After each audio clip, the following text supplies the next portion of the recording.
This guide explains how to factory reset an HP All-in-One 27 computer.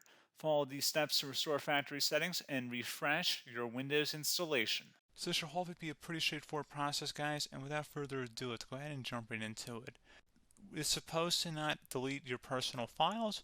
I strongly suggest you create a backup of any important files or documents before you proceed, because even though it might say that it's going to save your personal files, there's no guarantees that it will, so just keep that in mind, and we're going to go ahead and jump right into it. So we're going to go ahead and start by right-clicking on the Windows Start menu, and we're going to select the settings. You want to select System, and then on the right side, scroll down until you get to Recovery. Reset Advanced Startup Previous Version of Windows. Go ahead and open that up.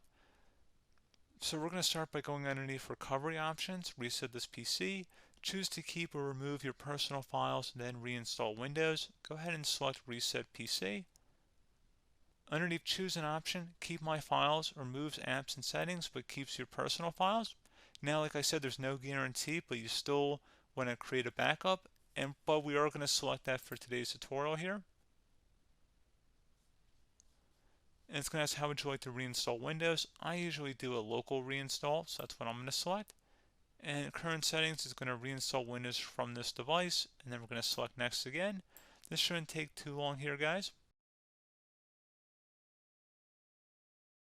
And resetting will change settings back to their default, keep personal files, reinstall Windows from this device, remove all apps and programs, and you can also view what apps will be removed. This will take some time and your PC will restart. These are the apps that will be removed, so take note of that. So you're definitely going to have to reinstall some stuff once it's done. So it looks like I accidentally closed out of there, so I'm just going to go back to exactly where we were.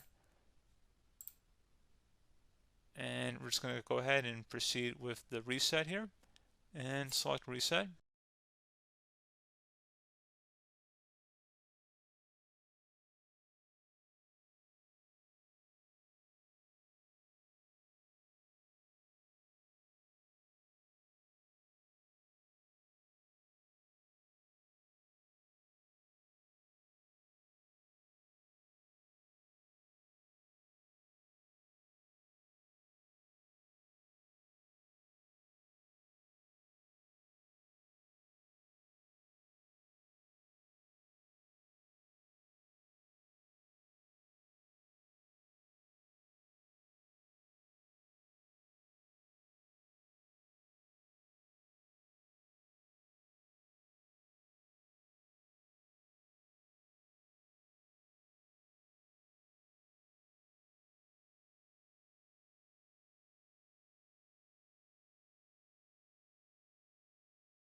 And there you go, guys. Should be simple as that.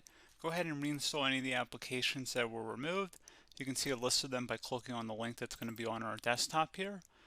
And that's pretty much it, guys. So, as always, thank you for watching this brief tutorial. Do hope I was able to help you out, and I do look forward to catching you all in the next tutorial. Goodbye.